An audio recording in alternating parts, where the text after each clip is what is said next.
Today we are lucky to have with us the most influential and entertaining auctioneer in the watch industry, Aurel Bacs. Having met and sold to tens of thousands of collectors over the last 35 years, he has established himself as a global authority on collectability and horology. He has witnessed many different trends and shifts amongst collectors and famously sold the Paul Newman Rolex Daytona for close to 18 million all in back in 2017. Aurel, thank you so much for coming on. George, thank you for having me. Great to see you. Yes, you're very entertaining up there. You're like a maestro, just commanding the room, speaking different languages. It's very, enticing. Well, thank you for saying that. The one thing I can obviously wholeheartedly say, this is really the way I am, who I am, the way I really speak to my clients, to the collector community. It's very casual. It's very authentic. Yes, I am sometimes a little outgoing, but I hope you can all tell that I do it because I have a huge love affair with watches, and I always wish to do the best for each watch when I'm on the rostrum. So when you first started in the industry back in the late 80s and early 90s, I imagine there was little to no talk of independent brands. And then it was followed by a period of group brand domination alongside Patek Philippe and Rolex, who seem to be the perpetual kings of the industry. And now independent brands have become a focal point of the watch industry and the auction world. What horological trends have you seen emerge and subside over the course of your career, and what do you attribute the rise of independent brands to? It's an extremely good question, and that alone could be a hour-filling conversation. The trends, why do certain things go up? Others may either stagnate or even come down.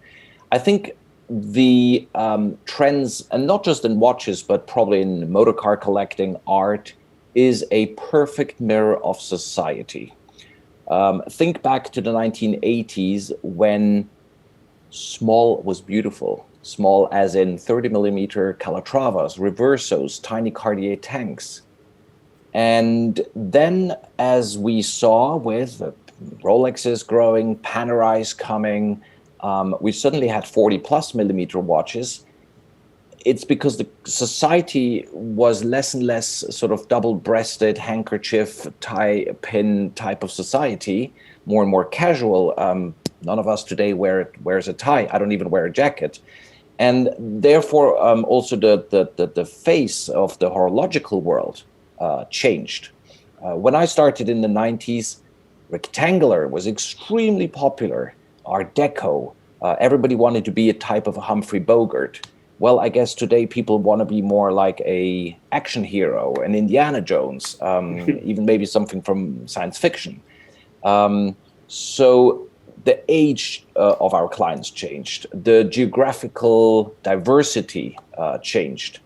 And therefore, like motor cars, fashion, watches also evolve according to the audience.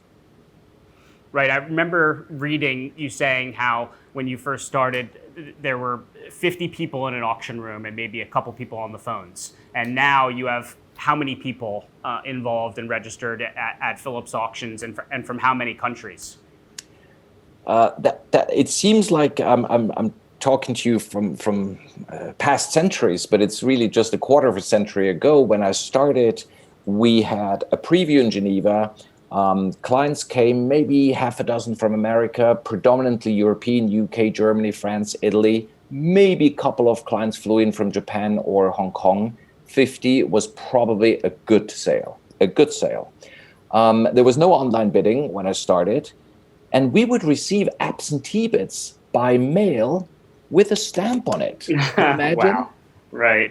You could also fax absentee bids. Maybe some of our viewers don't even remember what a fax machine is. And there was literally, email was just starting. So I knew every single client in the room. You would know their first name, their last name, where they came from, what they're looking at, their wife's name. And it was kind of like a very inner circle type of thing.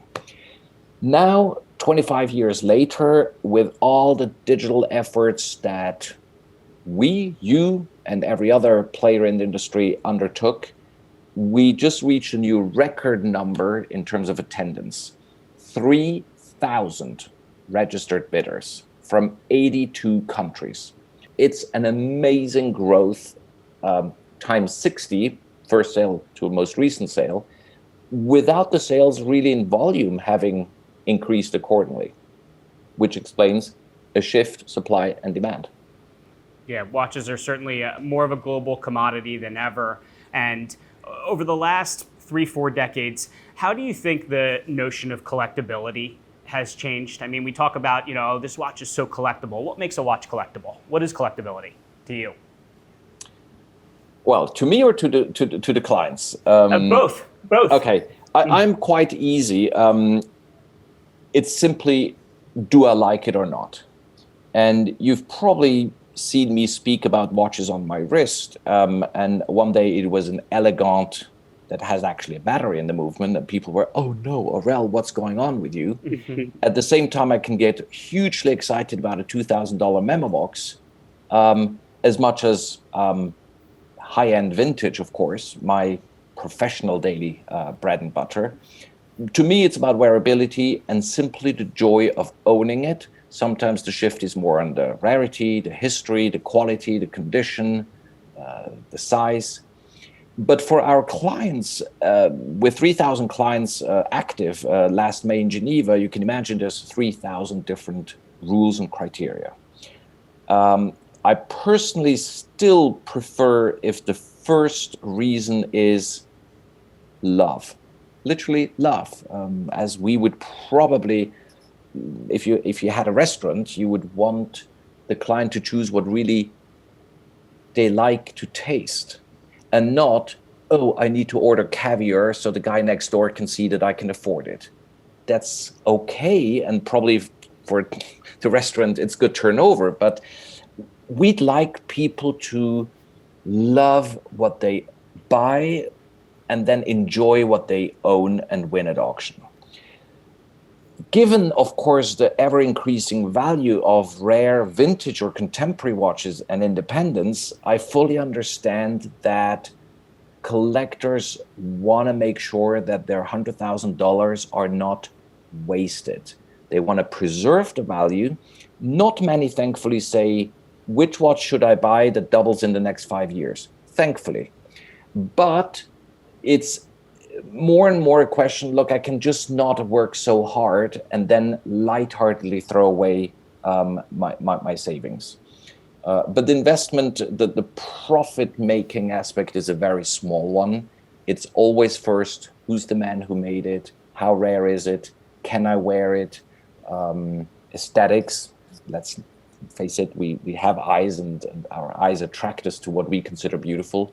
So it's still a very pure market overall. Great. So it's nice to hear that it's more, like you said, about the love and passion over trying to find something that is going to double or in value or appreciate. Back to independence. Are there specific pivotal moments for the growth of independence that stand out to you over the course of your career? It's a very good question, because even the notion of independent has evolved in the last 25, 30 years. When I started in the mid-90s, I don't think the word independent, that the name independent existed, even though the academy existed and the academy was made by and for independence. But I don't think anybody, for example, called a Frank Muller an independent back then. He was a star, he was successful, he was creative. George Daniels, whose pocket watches already back then were going for strong, high 6-digit numbers, was an outlier and not part of a trend or phenomena that would have a large following. It was a very small internal inner circle of scholars and museums. Then I think my independent key moment was in the late 90s when I met for the first time François-Paul Journe when he moved to Geneva. He was introduced by a friend of his, a friend of mine, a watchmaker in Geneva, said, oh, by the way, a friend from France is just moving to Geneva. Why don't we go and meet him? Great, yeah, let's meet a watchmaker. And you know what? He's quite an interesting character. He is going to launch his own brand. I thought I must have just not understood what he meant, because you cannot launch a brand. Brands were launched in the 18th and 19th century. In the case of Rolex, in the early 20th century. Mm-hmm. How does that work? It's sort of like if you would say, I'm going to found a new country. You can't. There is no more land left on which you can make your country. And then really it was in the early 2000s, after having seen François-Paul launch his brand. It's in 2001 I met Max Busser when he was still at Harry Winston, and he launched the Opus series that was again launched with François-Paul on the Opus 1. And gradually it was sinking in, still with hardly any or no experience on the auction side in selling independents. Right. I imagine that the first few FP Journe auction results were not very strong that you had. Well, in hindsight, of course, it's shocking. I looked up a few old catalogs from the early 2000s, and I remember, for example, the very first Journe that I sold in Geneva. It was a Swiss collector who was ahead of me in terms of understanding and appreciating François-Paul's work. And because he had a very, very small wrist, he asked him to make a one-off ruthenium 38 millimeter. Wow. Yeah, number 98 of 99, a resonance. And he gave me that watch for an auction in 2006, which is already, 6 or 7 years into François-Paul's production. Mm-hmm. And I was struggling to even come up with an estimate because there was hardly any track record. The earliest tourbillon I found at auction was $40-some thousand hammer price, I think in 2003 or 4.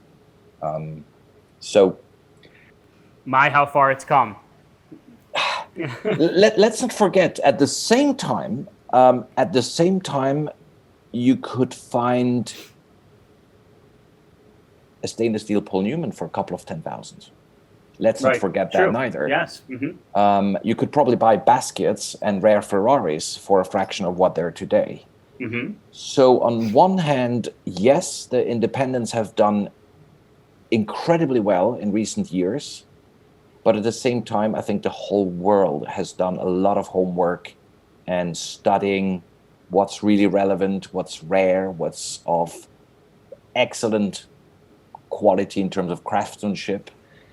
So there's always a push and pull between supply and demand, and the market, what the creators supply in information as well, and what the market demands and wants. Right. I think the COVID dynamic has certainly attributed to the consumer becoming more educated than ever. Time on their hands. There's so much information out on the internet to read and learn. And like François-Paul said to you in your first interaction with him, it takes time to understand what I'm doing and what I'm trying to build in my brand. For him, like you said, I mean, a lot of brands have surged just recently, because the whole industry has, but particularly FP Journe. In the last couple years, there's been an extreme growth in demand. Why do you think that is, and how do you think the increase in demand for Journe has helped other independents? So within a market, and I believe it's the same in the art market, in the car market for collectible vintage motor cars, you have something that is the gold standard. Now, whether it's in watch collecting, vintage, 2-crown Patek Philippe World Times, which just sold at Phillips this spring, one for close to $8 million. A watch that I sold myself, that model 20-some years ago, for less than $1 million. There are, at every moment of time, collectors in the market for a certain type of masterpiece. But whether your masterpiece is a rare vintage Patek Philippe or a Cartier clock or a Breguet pocket watch, as the market evolves and grows, there are players who can simply not follow, their budgets cannot follow the latest prices. And I believe it's quite normal that you look for what's the next affordable and next inspiring collectible that you want to satisfy yourself with. And on one hand, I'm sure the fact that some leaders have gone so far out of reach for some collectors that automatically people looked for what else is there. Second, and I don't wish to hurt anyone's feelings, but I think also in the last 20 years, the big groups, and I hope you can accept that I'm not going to now point with a finger on one particular brand or executive, they've done, in some cases, not really a great job. When you look at those big groups, you have a shareholder who says to the CEO, can you please make 50,000 of these? I want to see a bottom line of X.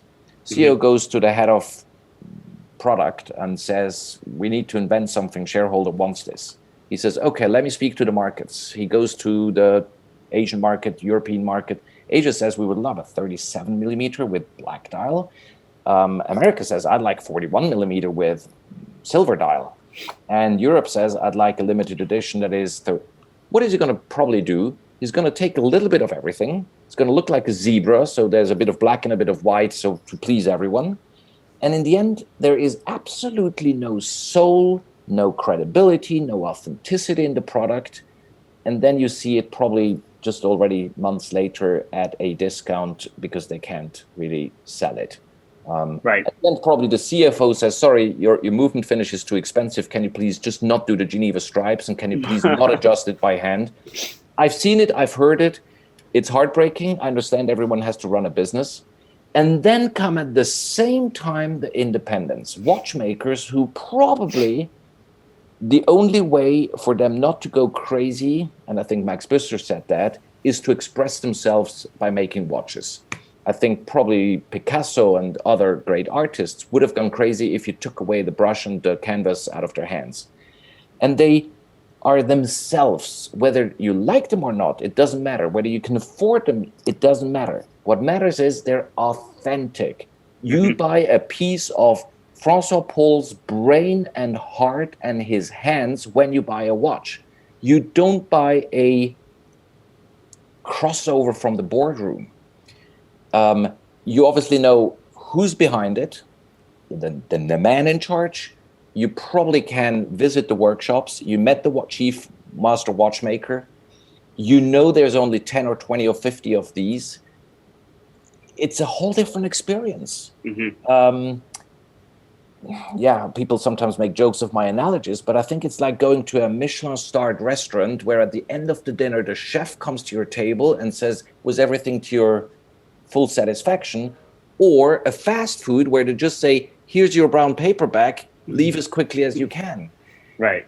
And today I feel the way society has evolved, I don't know if the independent watchmakers were the result of our society, or they just brought the cold glass of water to the guy in the desert who was thirsty for that glass of water, and it was a perfect mariage. I really don't know what was first.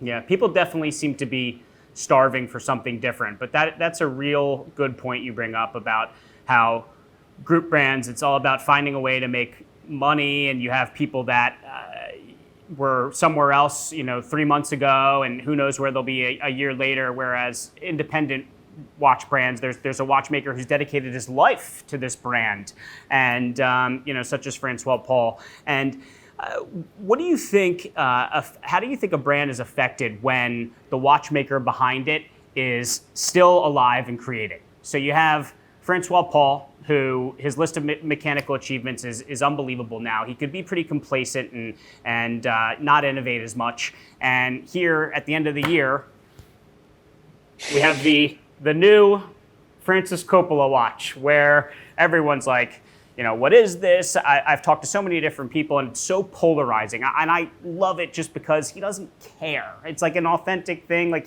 he doesn't care what everyone's going to think about what he's doing. He's doing it because it's what he genuinely wants to do. And I respect that he's doing something that no one's ever done before. It's a different way of showing the time in an industry that's been around for almost 300 years. I love that. So back to my question, how do you think, when you have a Denis Flageollet behind de Bethune, when you have Kari Voutilainen still alive, when you have Roger Smith, granted you're getting into more micro brands, I don't even know if you talk about them as brands.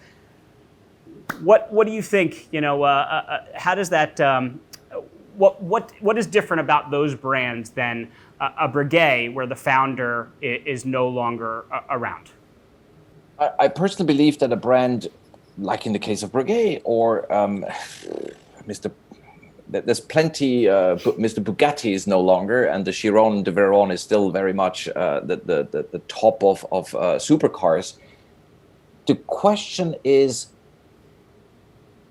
well, as long as they produce, of course, it's a treat. I mean, we would all like to hear another disc by the Rolling Stones or another new launch.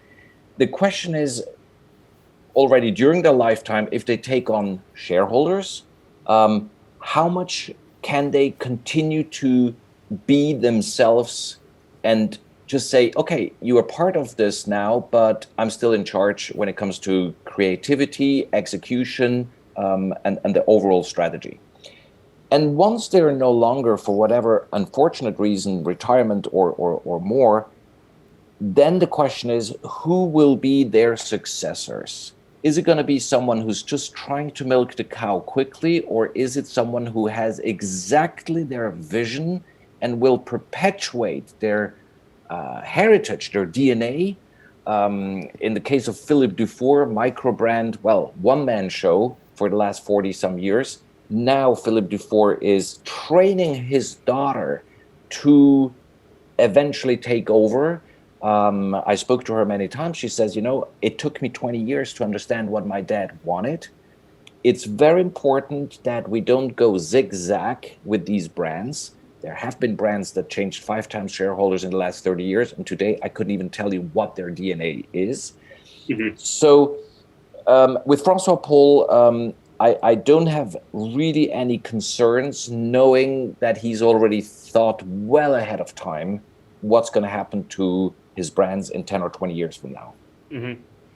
I've heard that, and I know he's made a comparison to Enzo from Ferrari, once it perfect example. Exactly like that. So it'll be exciting. I hope the guy lives for much longer and we get to see him, steering the ship. But it will be interesting too to see how the brand evolves, beyond that too. But then the opposite may happen. It's maybe more dramatic, but not bad neither. Think of what happened to Basquiat or Picasso, Warhol. Once the artist is no longer there to create, then we know what the market will do. That's it. That's right. The limited output he's done in 10, 20, 30, 40, 50 years. And then it's catch as catch can. And I don't think Picasso has suffered from the fact that there's no more Picassos coming to the market. Right, exactly. So there are several scenarios. Now, of course, Picasso is not FP Journe because there are multiples of resonances and tourbillons. There's only one Dora Maar oil on canvas that is today worth 100 million. It's a very interesting spot because some of those gentlemen are, moving into a certain age. A very interesting evolution. Right. I've heard several different rumors, nothing confirmed, but that when François-Paul passes, the watches are no longer going to say FP Journe on the dial. They're just going to say Journe. Or that he has multiple movements created that he's waiting to put to market after he's no longer with us. So who knows? Again, those are not confirmed, but We will see. So I told several people that I was bringing you on the show, and they were saying, "Oh, you need to find out what his predictions for the future are." And I'm like, "Oh, okay." So I figured I would ask you which watchmakers and brands do you think are on the rise or going to become more prominent in the future? Well, if you told me I could have brought my crystal ball to this call here today, I don't. Let me start first in a very general way, trying to kind of analyze what I believe will be the winning criteria going forward. I'd start probably by authenticity. Authenticity is not, I'm not talking now about those watches that you buy on the street on a cloth, like fake handbags. I mean, is it a creation that where you can feel the heart, the soul, the hand of the creator are in there? By all due respect, with a million watches, I think Rolex has that authenticity. Mm-hmm. They are true to Hans Wilsdorf's original concept of what a perfect watch should be to him.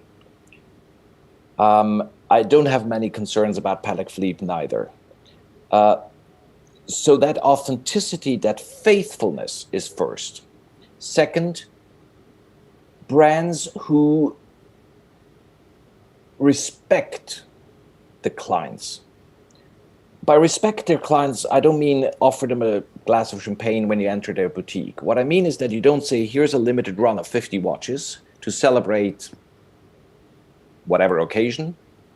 But 2 weeks later, you do a similar watch, another 50 for mm-hmm. the anniversary of a boxer, and 2 weeks later for a Formula One driver, and 2 weeks later for the founder's mm-hmm. own birthday or his dog's birthday. Mm-hmm.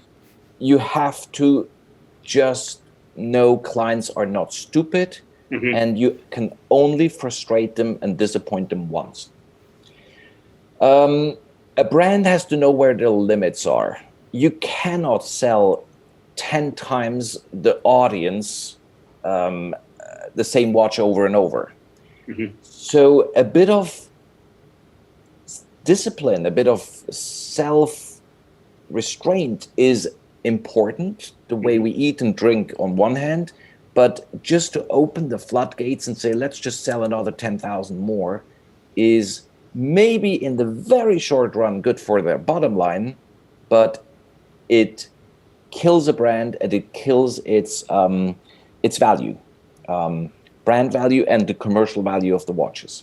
So with all these criteria, I'm thinking that brands like Patek Philippe, like Rolexes, they have on a bigger multi-billion-dollar level understood that and respected. On a very small level, by definition, of course, those like Roger Smith and Philippe Dufour, there is no cutting corners if you're one person in the workshop. In terms of the small independents, you mentioned Voutilainen. I think Kari does an incredible, authentic, nice job. Though he has already a couple of dozen employees, he has remained humble, authentic. He's still looking at the clients and their ideas and their needs in a completely different category aesthetically and in terms of creativity. Max Büsser has all my respect for what he's doing. I believe you mentioned Denis and Pierre de Bethune. I have huge respect for their very 21st century interpretation of what Abraham Louis Breguet would have done 200 mm-hmm. some years ago.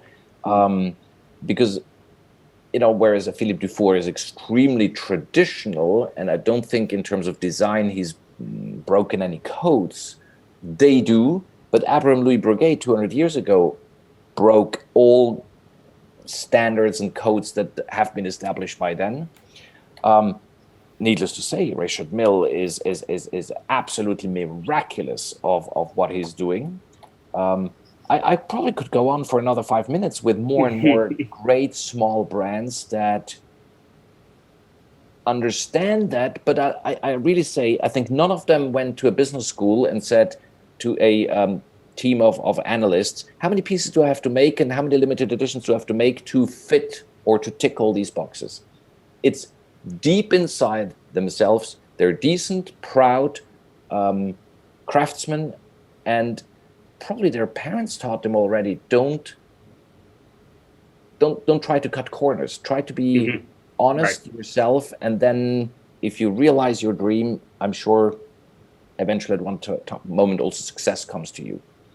So I don't think good points. Not faking it. They're real. Right. They're real people. Exactly. Like I look at Patek Philippe. I was just looking at a watch earlier today, a 5236P, and there's purpose behind the watch. It's designed off of a pocket watch made many years back with the inline display, new innovation, new movement, and vertical satin finish. Everything about it, it's just a home run of a watch, and you can tell that it's just a genuine. There's thought behind it. Whereas a lot of times, some of these group brands, they don't protect collectors, and they just make a different variation of a watch that probably was fantastic initially, but then they just change it up and make it in a different metal or different dial, and beat it into the ground where it's no longer exclusive and special.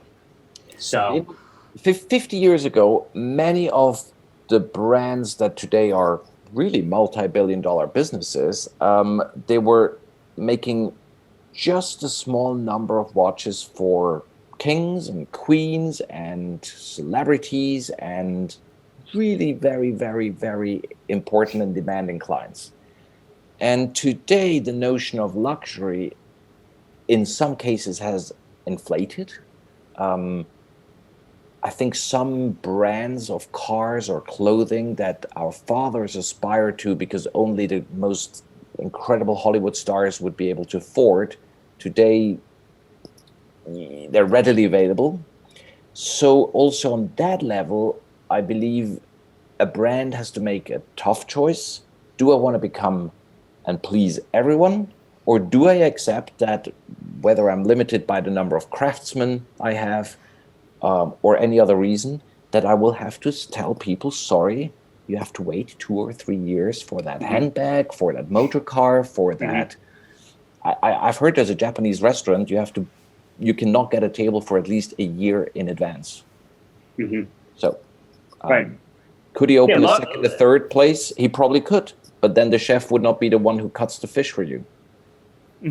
There you go. Yeah, luxury is exclusivity. It's scarcity. It's not for everyone. And so I think that sometimes, again, where brands falter is they make it too accessible and try to please everyone. You can't do that. So then you diminish and devalue the brand that way. With the globalization that took place in the last 30 plus years, I think the audience out there for a $100,000 watch went from a few hundred globally to tens of thousands in a matter of one generation. And some brands said, tough luck, you just have to wait longer. And others said, how can we capture that and deliver as much as possible and give everyone a slice of that notion of luxury? And I think today we see who the winners are and who the losers are in that process. Excellent point. All right, so let's discuss the Journe #1 subscription pieces that are coming up for auction later this year by the one and only.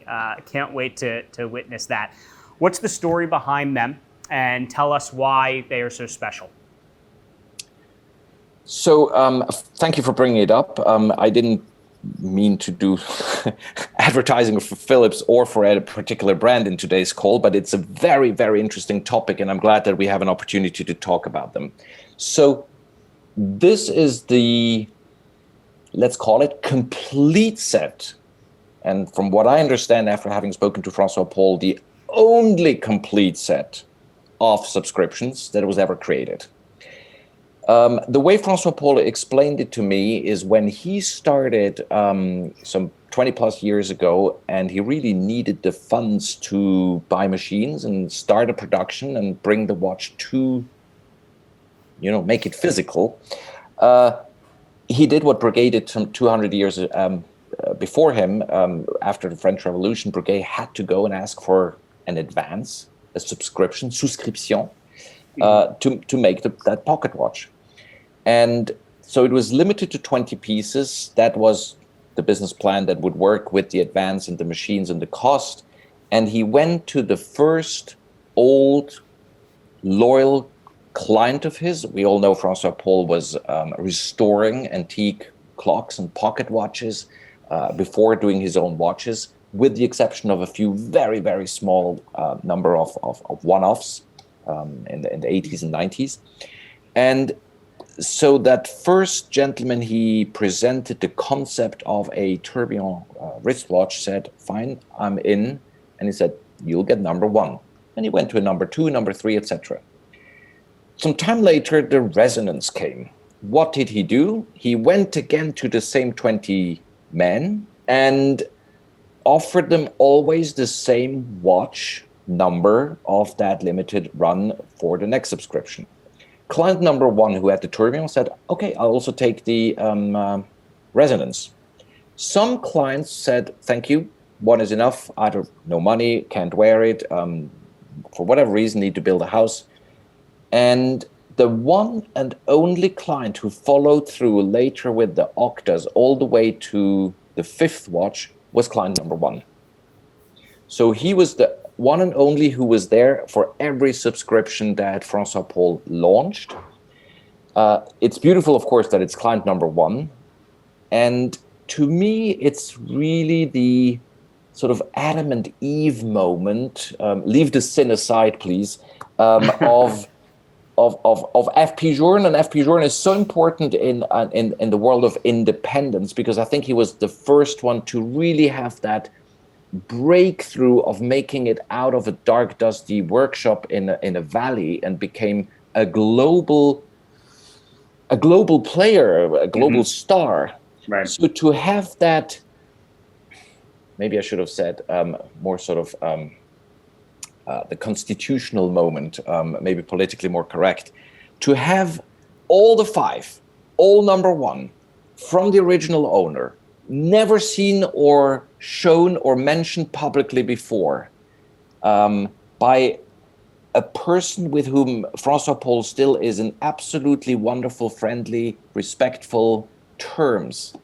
I think it's a beautiful story about respect, friendship, heritage, long-term vision, appreciation. Little did that man know in 1999 when he signed the first check, if he would lose money, make money, break even. So it was not a flipper. It's the way I'd like watch collecting to be, and it encompasses just everything that is beautiful. Even the wearability of these watches is still as good with their diameter as it was 27 years ago. So it's, for me, a perfect storm in the field of 21st century watchmaking.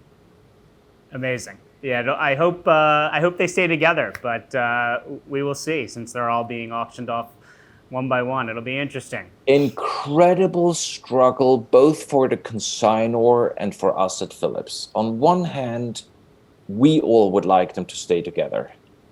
But do I know that many Journe collectors who can just write a multi-million-dollar check for one box of 5? Maybe you do. I haven't yet tested the waters, and I wouldn't want to test the waters with somebody else's treasured property. So after long, and sometimes painful, even with tears, discussions, it was decided that make them as accessible to everyone. You can try and bid on a 5-digit dollar-priced octa, at least that's the starting estimate, or a Uber tourbillon resonance number 1 of 20 that may hit through the 7 digits, or try to secure the whole set. It will be a very interesting auction for the entire market. It'll be exciting to watch, that's for sure. Already looking forward to it. So, Aurel, thank you so much for taking the time. I mean, so insightful. You've had so much experience and seen so much and talked to so many different people all around that trust in you and open up to you. And like you said, you can just tell that you're yourself. You talk about brands being successful because they're authentic. you're an authentic, passionate guy, and that's very transparent. And good luck, moving forward. Good luck at the auction, and thank you so much for taking the time to speak with me and talk to all of our viewers. So. It's been a huge pleasure. Thank you, George, for hosting me. I hope to see you soon, either on this side or on that side of the pond. Stay well until then. Absolutely. You too. Take care, Aurel. Take care. Thank you. Bye.